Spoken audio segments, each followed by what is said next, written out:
Good morning. Let's get started. We want to make sure we cover a fair amount of material so that you can get a good jump on the weekend. I also want to let you know we've got a review session on Fridays in the afternoon from 1 to 2. I just emailed the link for that, so there's a Zoom link for the Friday review session.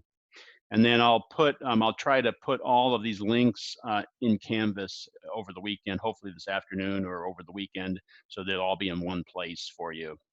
So you don't have to hunt around through old emails and things to find them. All right.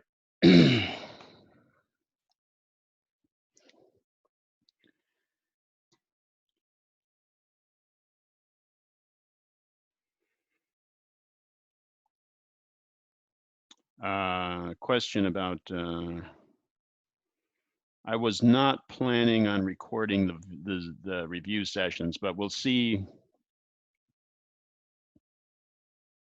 I kind of like to leave them, loose. I look for questions and just come in if you have, I was having trouble with number 62 from the textbook, or I just am having trouble grasping this one concept in general. Those types of questions. Come in with your questions, and we'll go through them and try to get you on the right track for the weekend. If there's good problems and things were working, maybe I'll hit the record button and post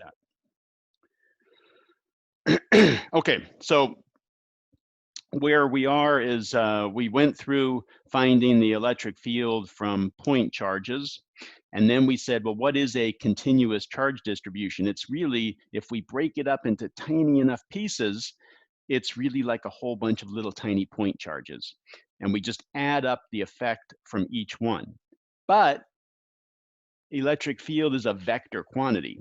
So we have to, before we add them up, we have to make sure that we have the components right, because you can't just add vectors that point in different directions. You have to break them into components. And then once they point in the same direction, then you add them up.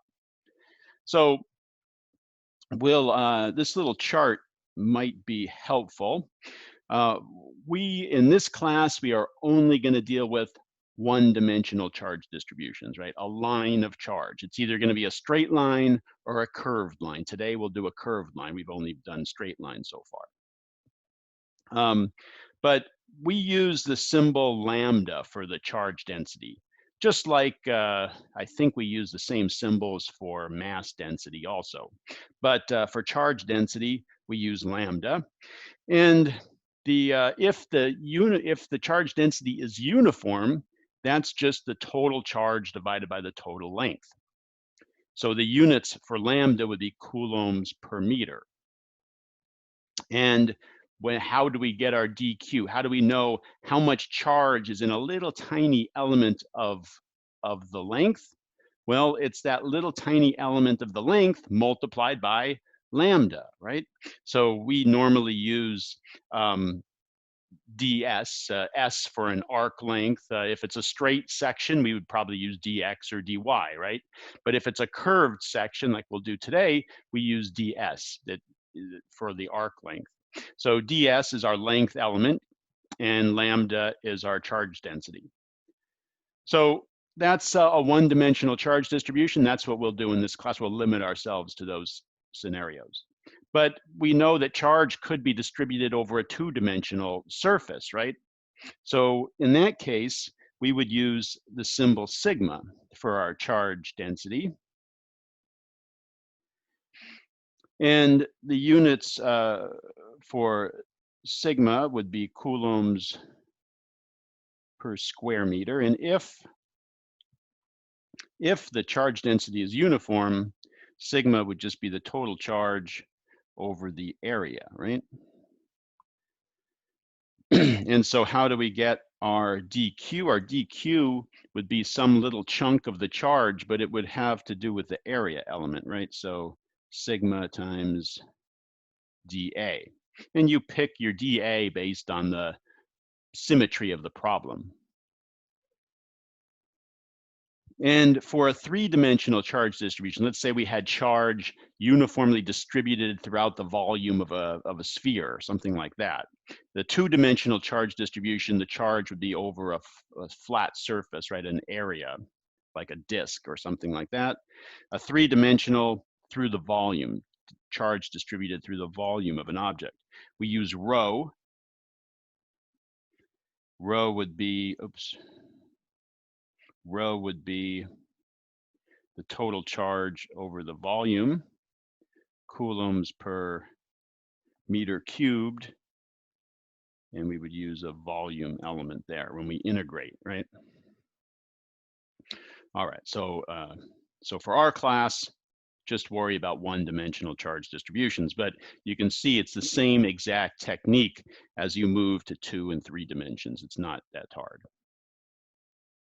Yeah, 2 and 3, two-dimensional, you'd have to integrate over the area. So that would be a double integral, and a three-dimensional object, you'd have to integrate over the volume, because when you do these integrals, you're adding up every little dq, right? So if dq is along a line, it's a one-dimensional integral, a single integral. If it's spread over the area, it's a double integral. If it's spread throughout the volume, you're doing a triple integral.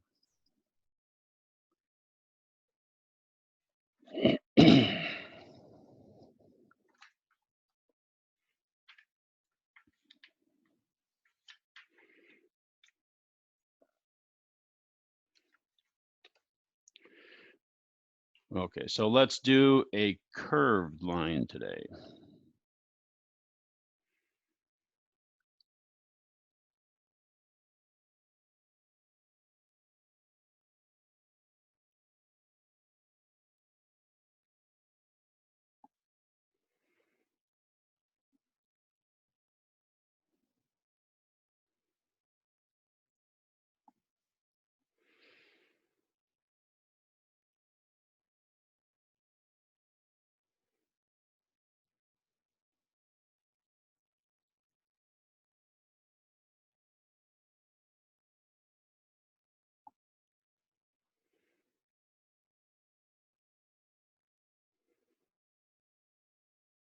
Okay, there's our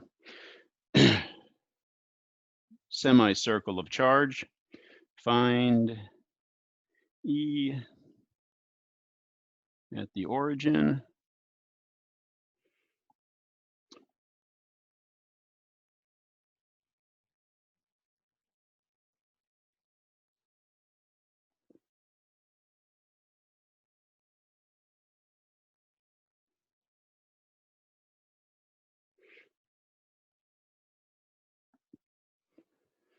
And let's make our total charge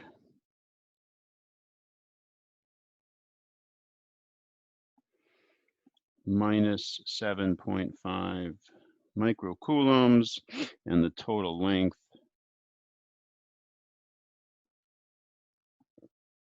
14 centimeters, and the charge is uniformly distributed.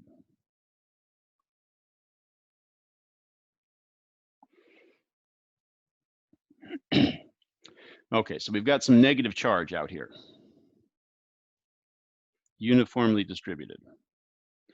What does that mean, uniformly distributed? That means if you cut a section here, if you cut 1 centimeter here, you would have the same amount of charge as if you cut 1 centimeter out here, or 1 centimeter out here, or anywhere else, right? Uniformly distributed means the amount of charge in a given length is the same everywhere.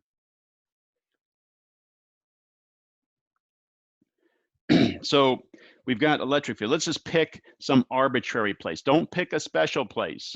Don't pick this point right here or this point right here. Those are kind of very special spots. Pick some arbitrary location, and we'll call, that's where our DQ will be. So I'm just going to pick a spot right here and say that this is my DQ. And I will, it's creating some electric field at the origin that points toward it, right? Because it's negative charge. So there's my dE. Some small part of the total electric field that's due to that small charge dq. Now, what we want to do is set this up. So this is K. What is our dE equal to? It's the electric field that's due to a point charge, right? We're treating that dq like a little tiny thing, like a point charge. And the electric field from a point charge is K times the amount of charge that's there divided by r squared, right? Kq over r squared. In this case, our q is dq. Now what we want to do is split this up into components, right? So that we can add everything up. Well, pick an angle here, I guess. Maybe we'll do it both ways. Maybe we'll pick both angles and I'll show you, you get the same answer either way. So if this is our dE, I wrote my dE in the wrong place. It's blocking where I'm going to write my angle. So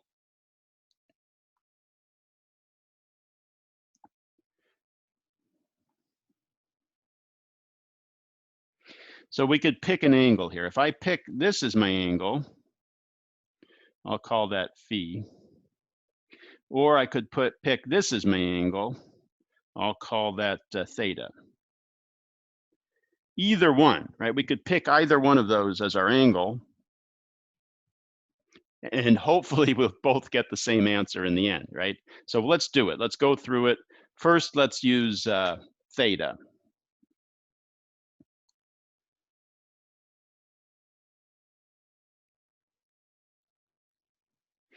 So we want to break this up into components.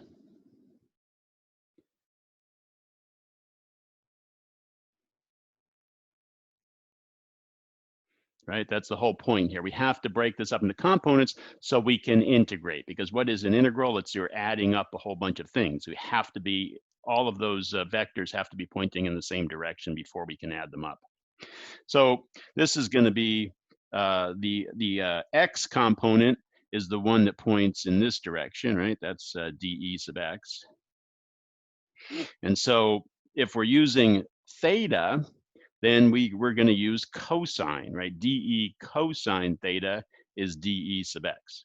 So this is going to be dE cosine theta. And our y component, what color should I use for y? How about gray?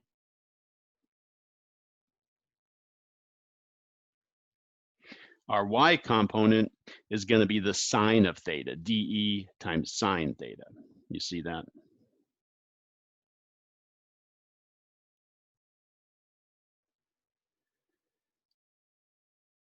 So now we plug things in.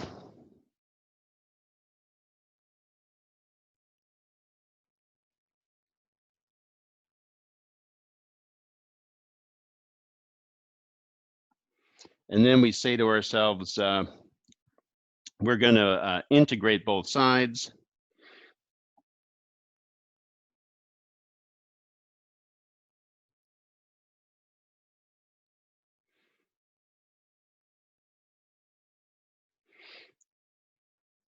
And that's going to give us just E sub x here and E sub y there. Now, we can't integrate dq, right? That's meaningless to us. We need to get this into terms of something we can integrate over. And so what is dq? We need to solve for these things, right? So actually, let me erase this. dq is our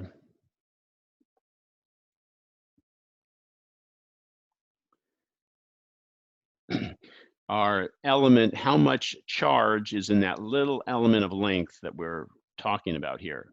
So let's look at our picture one more time.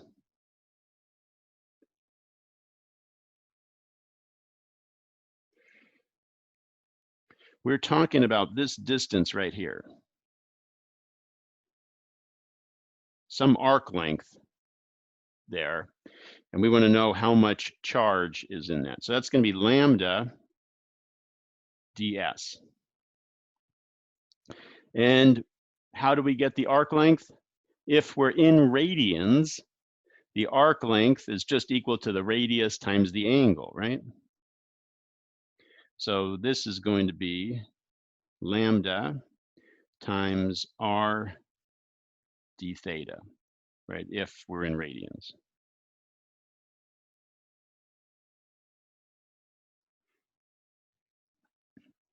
Remember the arc length, if that's r, and that's r,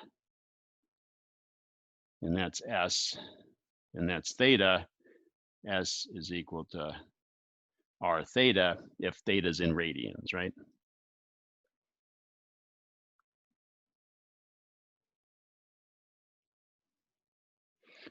Okay, so we've got our dq now in terms of r and theta and lambda.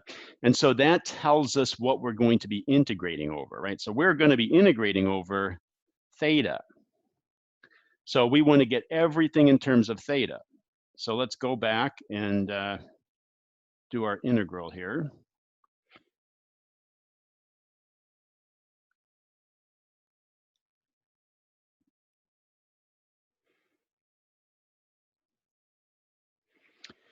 K dq is lambda r d theta, right?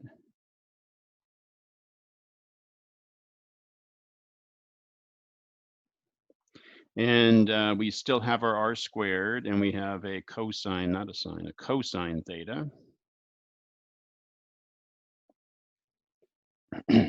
Okay, so let's look at each one of these things. What do we have? K, that's a constant. Let's just take it out of the integral.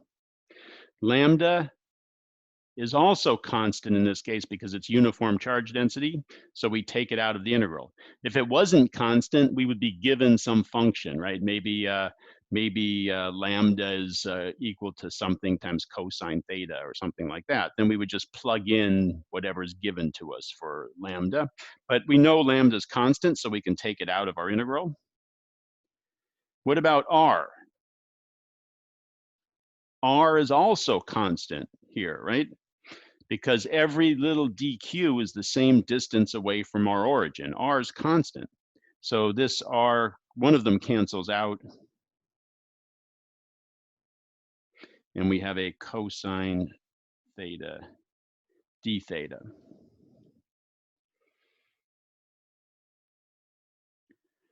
And for our y component, we're going to end up with a k lambda r d theta. We're going to get a sine theta over there, right? And so we're going to have a k lambda over r integral of sine theta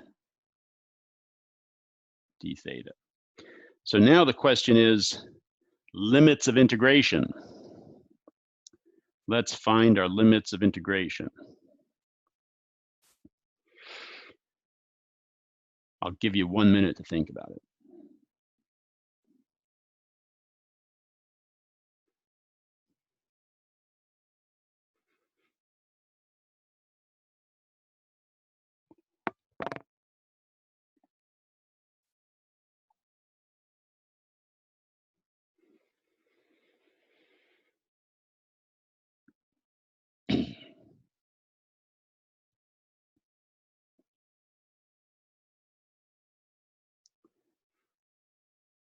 So remember, we're adding up, what are we integrating over?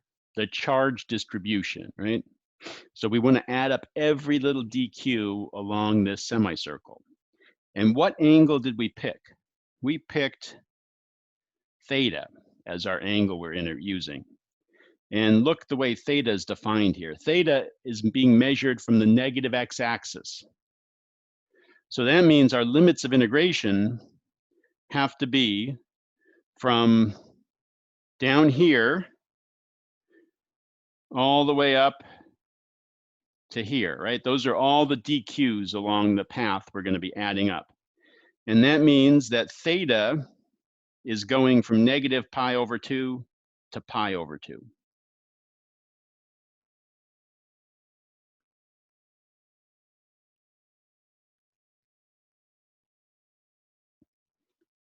And the limits are the same for both of these.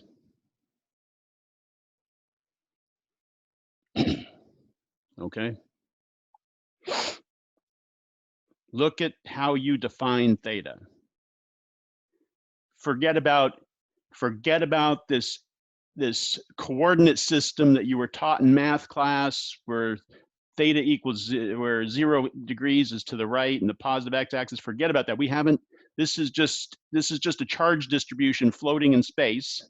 Okay, and we're trying to add up all the little dq's on it. And we define theta as the angle from the negative x-axis. That's how we're measuring theta. So that's how we have to define where 0 is. 0 has to be along the negative x-axis.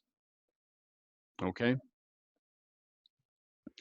So now we've got our two integrals here. And what do we know? The integral of let's do the y one first. That's the easy one, right? The integral of sine is negative cos. Is that right?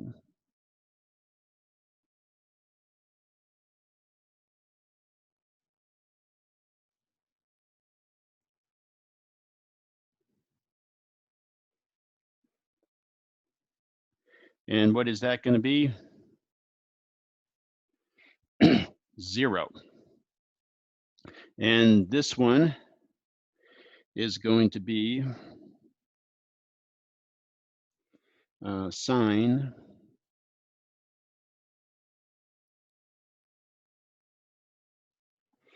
this is going to give us a 2, right?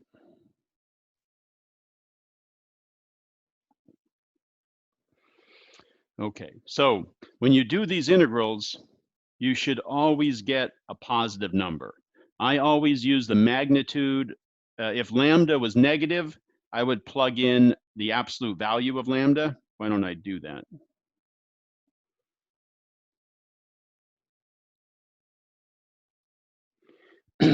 So I would always use the absolute value of the charge. And anytime I find a vector quantity, the equation isn't going to tell me the direction typically because it doesn't know what coordinate system I'm choosing. So I'm going to assign my coordinate system and my sign afterwards. So there's the magnitude of E sub x, right? And E sub y is 0. Let's go back and just think for a second here. Is that what we expected? Due to the symmetry of the problem? Yes, right. We knew that because of this symmetry around the x-axis, the y component had to be 0. And, it's a good idea to prove that to yourself a few times, just so while you're practice doing these integrals. On an exam, you could just write E sub y equals 0 by symmetry, right? Okay. So now, if this is our y direction and this is our x direction, then what direction does E sub x point in? Or I guess E, right? The total E is just going to be 2k lambda over r, and it's going to be in the negative x hat or I hat direction. Okay. So it shouldn't matter what direction you pick for your angle. So let's try the other one. Now let's do the same problem again.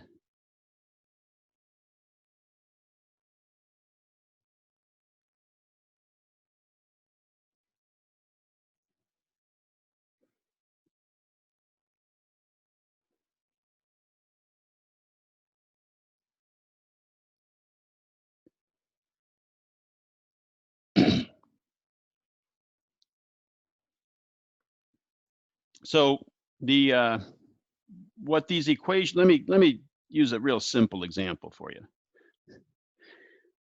A point charge. Point charge Q. What's the electric field from a point charge? KQ over R squared, right? So if this is the y direction and this is the x direction, and I said, what's your electric field right there? Well, let's pretend Q is positive. Doesn't matter. Pick positive, negative, doesn't matter. If we're right here, the electric field points to the right. So when we find the electric field, if I said, what's the electric field right there? You would say the electric field is equal to KQ over R squared in the x hat direction, right? But what if I said, what's the electric field right there, where this is R? What's the electric field a distance R on the other side? Well, the electric field there is KQ over R squared in the negative direction, right? Or negative KQ over R squared x hat, right? The equation isn't giving us a direction because it doesn't know what our coordinate system is. So I'm finding, so let's say Q is negative.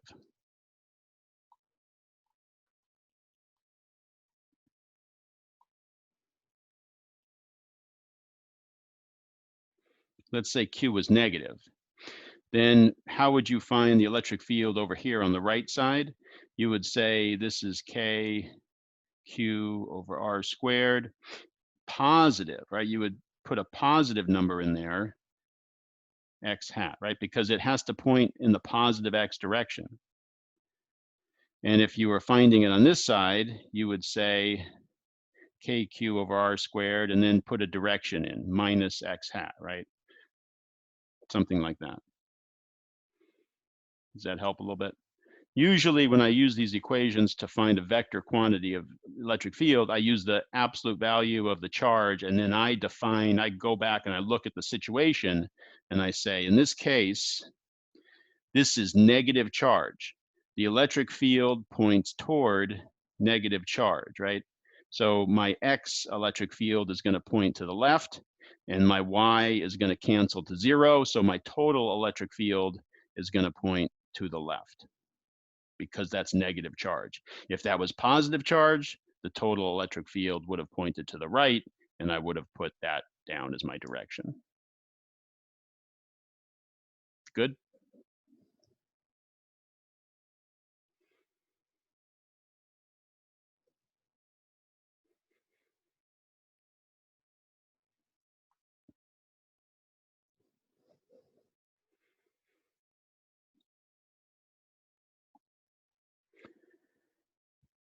So now we want to set this up again. This time we're using the other angle, right? So we start off the same way. We've got our dE is K dQ over R squared. And we're going to split this up into components, right? We've got a dE sub Y. But this time, let's go back and look at our picture. If we're using that green angle, phi, is that phi or phi? I always say phi. If that's phi, then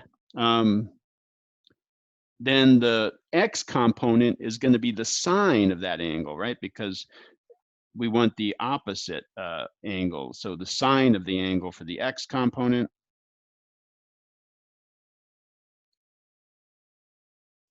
Oops, too much. The sine of the angle for the x component, and for the y component, it's going to be the cosine. You see that? The adjacent side. So it's flipped. Remember up here, we had cosine for the x and sine for the y because we were measuring with respect to the x-axis. But now we're measuring the angle with respect to the y-axis, so those flip. But have no fear, we're going to get the same answer. Because what else is going to be different? The limits of integration are going to be different.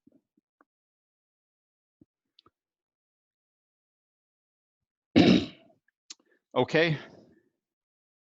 So we'll plug in everything. What do we end up with here? We've got K lambda r d phi over r squared sine phi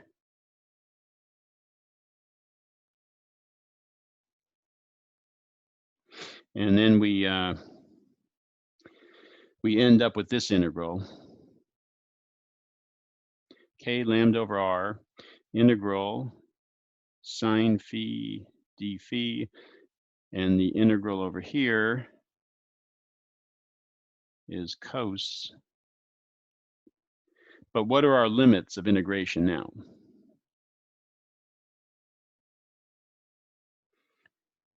We're measuring the angle with respect to the positive y-axis.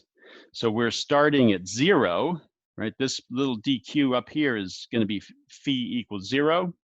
And we're going all the way around 180 degrees until we get to pi. So we're going from 0 to pi.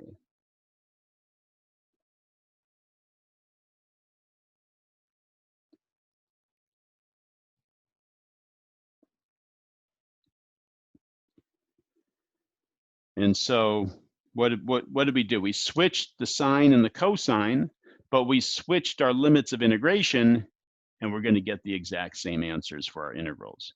This one is going to give us 0, hopefully.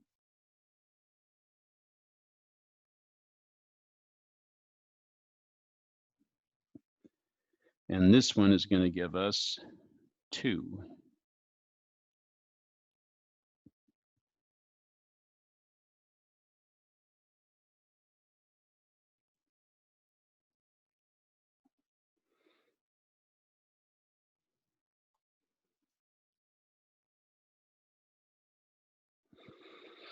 And then we go ahead and put the directions in. Again, I would use absolute values here. I would say the direction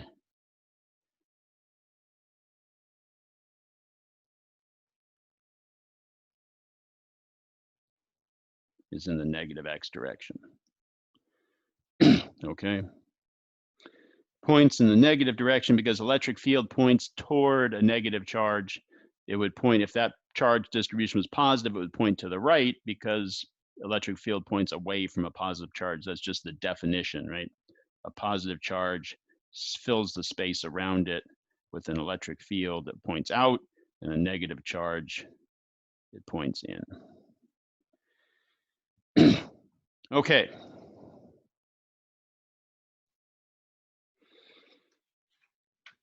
Now let's do a non-uniform charge distribution. Should we do that?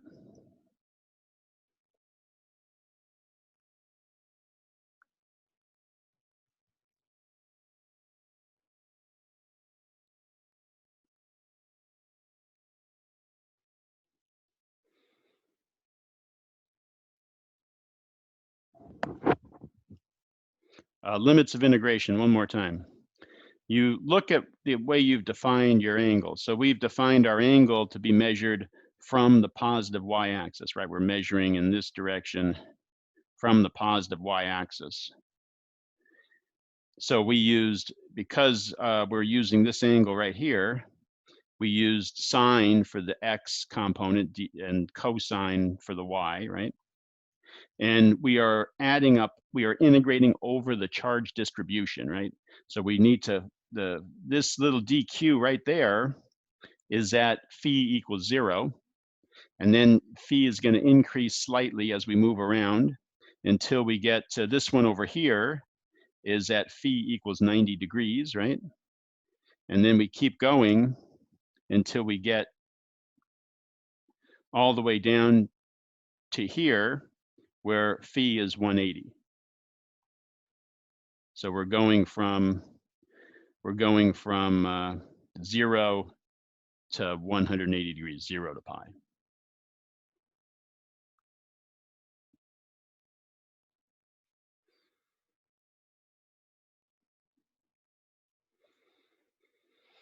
No, it cannot be any two limits as long as they're 180 degrees apart. Because if you went from, see, they're linked. This right here, where are we? This right here is linked to the fact that we're going from to those limits, right? When we change the angle to sine theta, we have to also we've changed the way we're defining our angle. So we also have to change our limits. We can't have the limits with one angle definition and sine and cosine with a different angle. We're not going to get the right answer. Does that make sense? Those are linked together. Okay.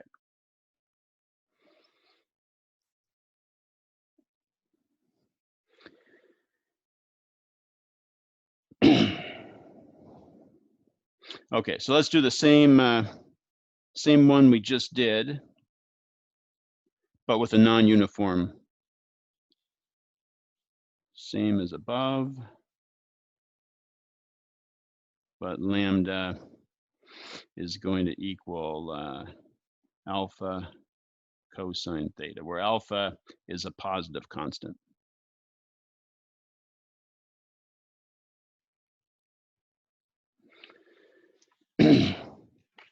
So what does that mean? That means that, oh, I have to tell you how we're defining theta, right?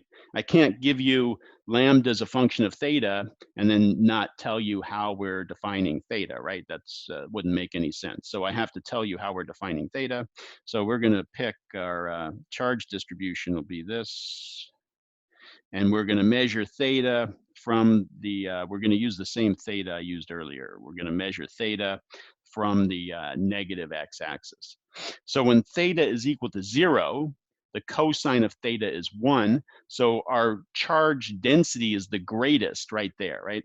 So if we cut a little chunk out of here, we would have a lot of charge in that little chunk. But as theta increases, the cosine of theta is going to go down. Eventually, up here, it goes to 0.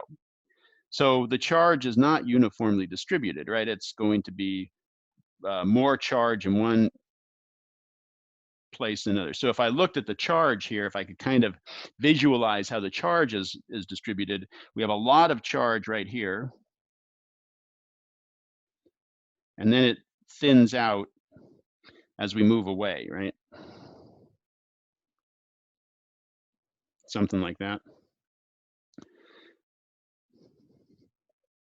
Give you a little bit of a visual there.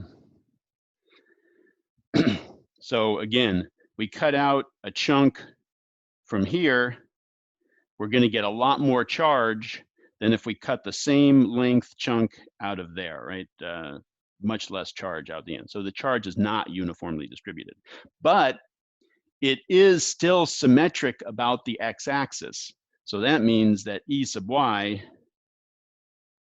has to be 0 by symmetry.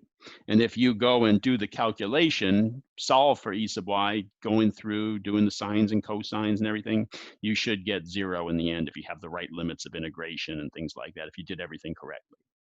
So let's find our E sub x. Same steps as above.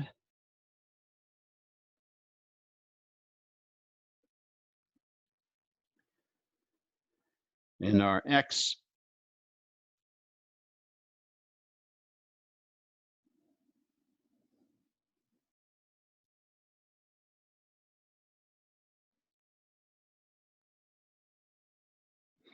this one's going to be cosine, because we're back to our theta again, right? Now we plug in for our lambda r d theta, right? Now we say, well, what is lambda? Is it constant? If it's constant, we just take it out of the integral, right? No, it's not constant. It's a function of theta.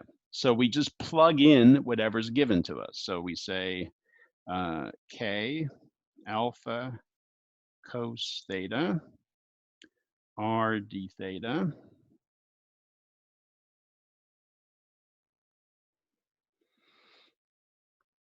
just plug in for lambda.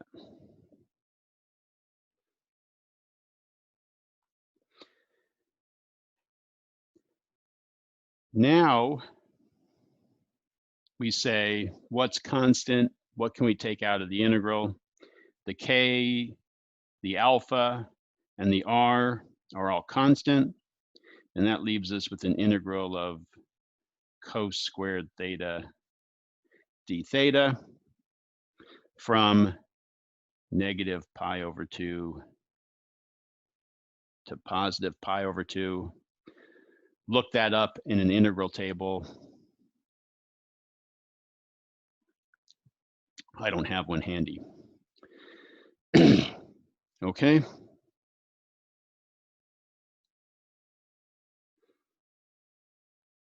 So nothing too difficult about a lambda that's non-uniform, right? A charge distribution that's non-uniform. It's the same steps. Then when you get to the point where you're thinking about evaluating your integral, you say to yourself, is lambda constant? If it is, it comes out of the integral. If it's not, I plug in whatever function I'm given. It changes my integral a little bit. No big deal. I continue on the same way.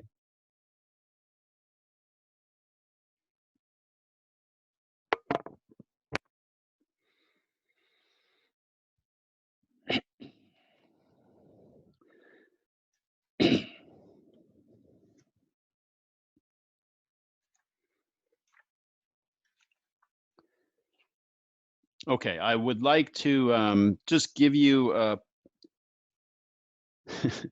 10-minute primer on Gauss's law so you can start to think about it a little bit over the weekend, because our exam is going to cover that.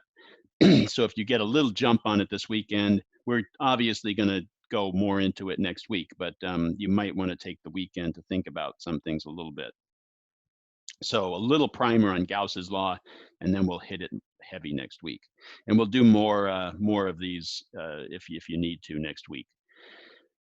But practice on your own. And don't forget, on my website, there's those video solutions. I know there's 2 or 3 integrating over a charge distribution to find an electric field. So those are all worked out for you. Find I think there's at least 2 there. Try those, and they have the video solutions right there if you need them.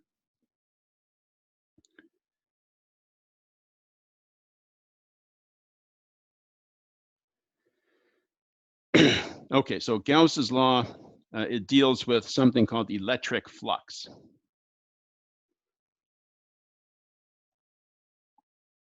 First exam is a week from today, next Friday.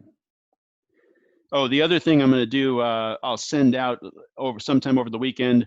I'll set up just a dummy practice exam, not a practice exam for the physics, a practice exam for how do you get your exam, how do you make it into a PDF, how do you upload it into Gradescope. So I want you to practice that ahead of time, so you're not figuring all that out for the first time during exam 1. Okay, so I'll just put some kind of a thing, whatever. Draw a square, draw a triangle, question 1, question 2, take some pictures of it, turn it into a PDF, upload it, so you'll get to see where you get your exam in Canvas. You do it there, but you upload the answers to Gradescope as soon as you're finished. That's the way it's going to work. So we'll practice that before Friday. Okay.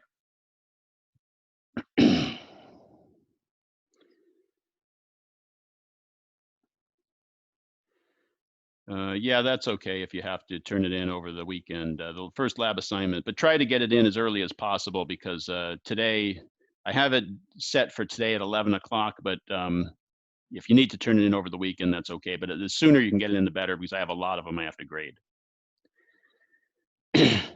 Okay, flux.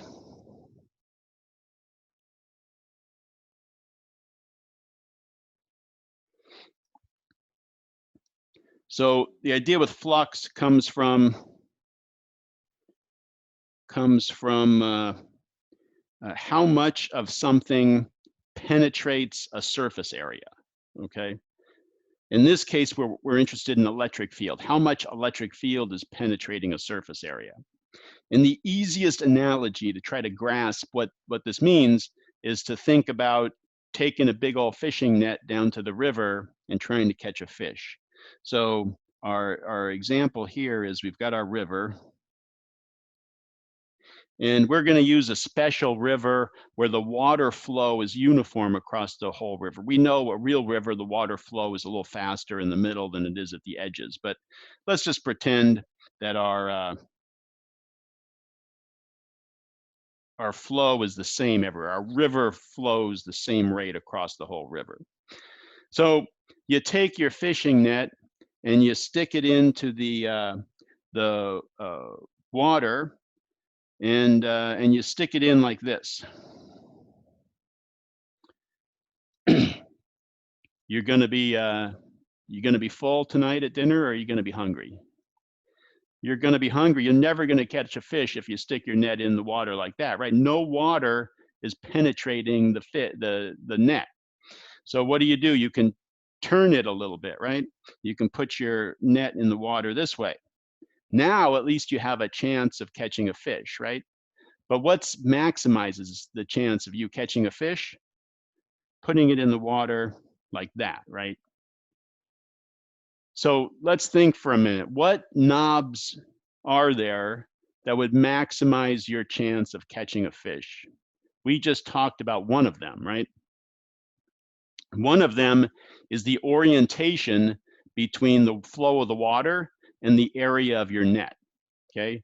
If your net is this way and the water is flowing this way, you're never going to get any water through your net. You have to have the net oriented so that water penetrates the surface, and the more perpendicular they are, the more water is penetrating the surface, right? So orientation is one of the key things. What else can you do? Volume of water. Yes, so if you're PG&E and you can turn on and off the flow of water in that river, which PG&E can do, right, if they have the dam at the top of the river, then yes, that's one means. So orientation, the magnitude of the water flow, right, how much water, and what's the other thing? The area of the net. Yeah, bring a bigger net, right, the area of the net. So those are your three knobs for determining how much water penetrates the area of your net. So let's think about that.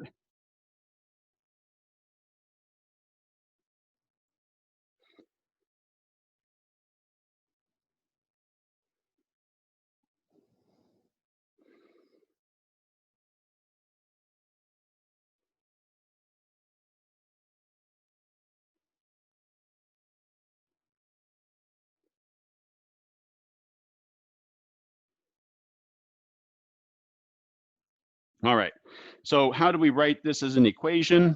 We would write, for electric field, let's not worry about water anymore. For electric field, the electric flux, we use this symbol for flux. The electric flux, later on in the quarter, we will have magnetic flux. So that's why we use an E there. That's the electric field times the area of the net times the cosine of the angle between those vectors if E is constant over A. So how do we write that in vector notation? It's a dot product. And how do we represent the area of something with a vector? And why is it that this is a dot as a cosine theta? You might have thought that it would not be a cosine theta, because we use the normal, right? The normal to the surface to define an area. Anytime in physics we have an area, if you picked a vector in the area, in this plane of the area you're trying to define, there are an infinite number of vectors there, right? But if you pick a vector that's normal to the surface you're trying to define, there's one, right? So if this was the area vector,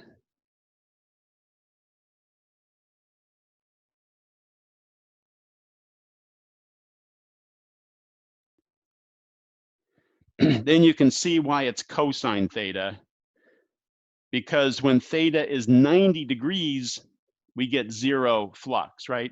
And when it's 0 degrees, we get our maximum flux.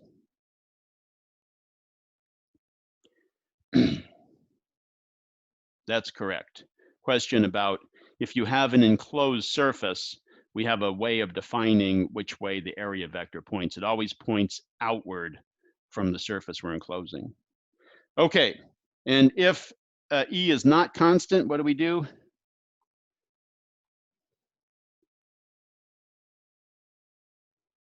We integrate.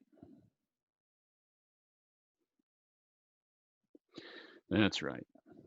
Okay, so I really didn't give you much to get going on, but think about it. At least attempt to, instead of actually trying to find the electric field, maybe do some problems involving finding the flux through different surfaces. There's probably some problems there. Really, the point of Gauss's law is to get us to find the electric field due to very special charge distributions. Okay. So that's a little bit to get you going for the weekend.